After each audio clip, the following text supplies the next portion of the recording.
Have you just planned your very first cruise and you're a little bit nervous about becoming seasick, or you just have a tendency to become seasick on cruises? Well, this video is for you. Stay tuned.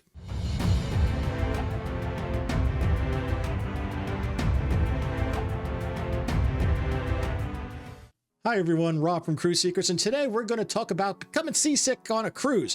I personally, thank God, don't have to worry about this. I've never become seasick on a cruise.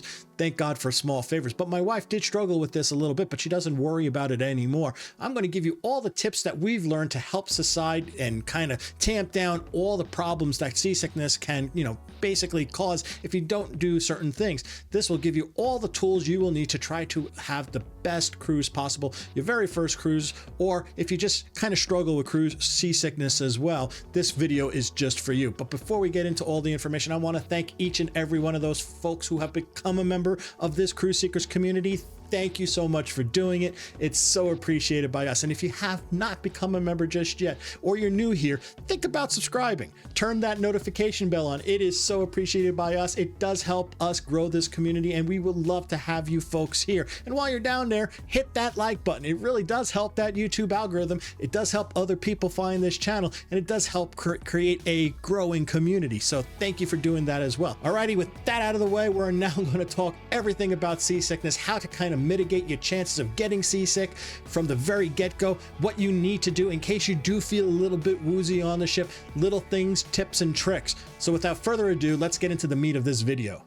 So you're about ready to book your cruise. Say it's your very first cruise and you're worried about seasickness. There's three things you're going to want to think about when you're booking that cruise. The first thing is, don't book an older ship. The older ships tend to be smaller, they don't have the newer technologies, and they don't have the best stabilizers in the world. So you want to book a new ship. Some of these new ships are so amazing, you hardly even feel them move. It's that good, folks. So book one of the newer ships with the newer technology, with those big old stabilizers, and it will help smooth out that ride that you're going to get on the ship. The next thing you're going to want to do is do not book something with a lot of open ocean travels. If you're going, say, to from New York and you're going down to Florida and the Bahamas, there's some decent amount of open ocean cruising. You're going to deal with that. You might want to think about maybe going down to Florida and going straight into the Caribbean from there. That will make the open ocean kind of thing to worry about out of the way, and you don't have to think about it. So that's another nice thing. Don't book a transatlantic.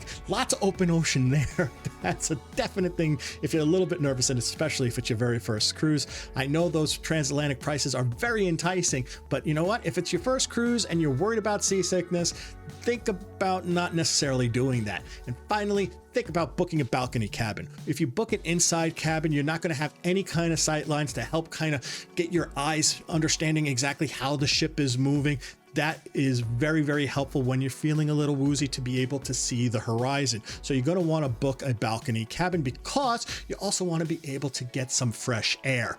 That's the other thing that you want to think about if you're at least worried at any bit for seasickness. Then you can just kind of say, oh, I don't feel so good. Maybe I'll just go hang out on the balcony. I can see the horizon and I could get some fresh air, and it does help a lot. Now, before you get on the boat, you might want to also kind of look on Amazon. There are some wristbands that you can put on your wrist. It's a pressure point type of thing that will help with seasickness. That's a good thing to get. There's also, some medication you can get prescribed by your doctor, a little patch that goes behind your ear. My wife used to get them all the time before she would go on the ship, and she would put the patch on before we actually stepped a foot on the vessel, which is a great thing. Now, if you don't want to go to the doctor, you can get some Dramamine or Bonine. Those things help too. So those are some kind of preventative measures you can do before you even get on a ship. Pop a Dramamine, pop a Bonine before you get on the ship. Put that patch on, put that wristband on. These are things that are nice preventative actions you can kind of do to help kind of quell any potential of seasickness when you get on the ship. So now you have your beautiful big ship that you're on. You're not doing a transatlantic and you're in a balcony cabin, and you have your little patch behind your ear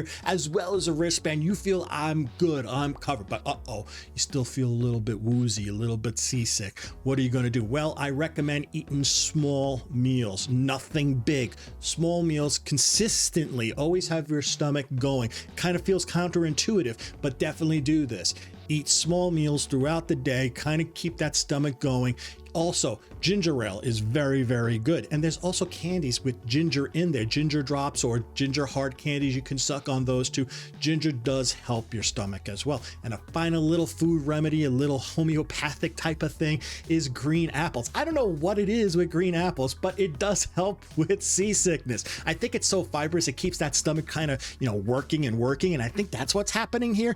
Who knows? It might be also a chemical in green apples. I do not know, but they do work. So if you get on that boat and you did all your precautionary things and you still feel a little bit woozy, definitely that's the kind of way to kind of help a little bit with your stomach so you don't go kind of overboard with a real full-blown bad case of seasickness. Now remember, if you're still feeling that seasickness, make sure you're outside, feel some fresh air, see the sight line, look at the horizon. It does help. Now, if you're still a little woozy and you're saying, I don't know, I'm still a little woozy. I'm listening to everything that Rob says. I got the patches. I got my balcony. I do feel the fresh air. I'm still a little woozy. You might have had a really long travel day, or you might have had a really long, exciting day just to get on the boat. You might need a little rest too. So think about taking a small nap somewhere on the ship. It does help that stomach, and it evens things out. Definitely think about taking a little bit of a nap if you still feel seasick. And the final tip I want to kind of leave you with seasickness, if you did get that drink package, kind of, lay off the alcohol a little bit if you're feeling a little bit woozy. Alcohol does dehydrate you, and if you do get dehydrated and you are seasick a little bit, it's going to exacerbate those situations. So if you feel a little bit woozy at all from seasickness, don't, get hog wild on the drink package right away. You're going to want to say, you know what, I'm going to lay off the alcohol. It's going to dehydrate me. I need to make sure I'm hydrated, drink lots of water, drink lots of ginger ale, but stay away from the Johnny Walker Black Label for just a little bit until your stomach kind of calms down just a tad. So there you go, folks. That is our video about how to prevent becoming seasick, or if you are seasick, how to kind of tamp down those feelings. I hope you enjoyed this video. If you did, hey, give it a big thumbs up. It really does help that YouTube algorithm. It does help other people find this channel, and it does help those folks who kind of suffer with seasickness learn a little bit about how to kind of tamp down those effects. And if you haven't become a member of the Cruise Seekers community just yet, and you really enjoyed this video and you love cruise tips, you love cruise deals, think about subscribing, turn that notification bell on. We would love to have you as part of the crew. Thank you so much for doing it. What are your remedies for seasickness? I would love to hear your thoughts about that in the comment section. Let this community grow with your knowledge. We love folks in the comment section. We love engaging with you folks there. We try to answer to everybody who makes a comment in the comment section. So until we talk again next time, this is Rob from Cruise Seekers, reminding each and every one of you to always seek the seas. Bye now.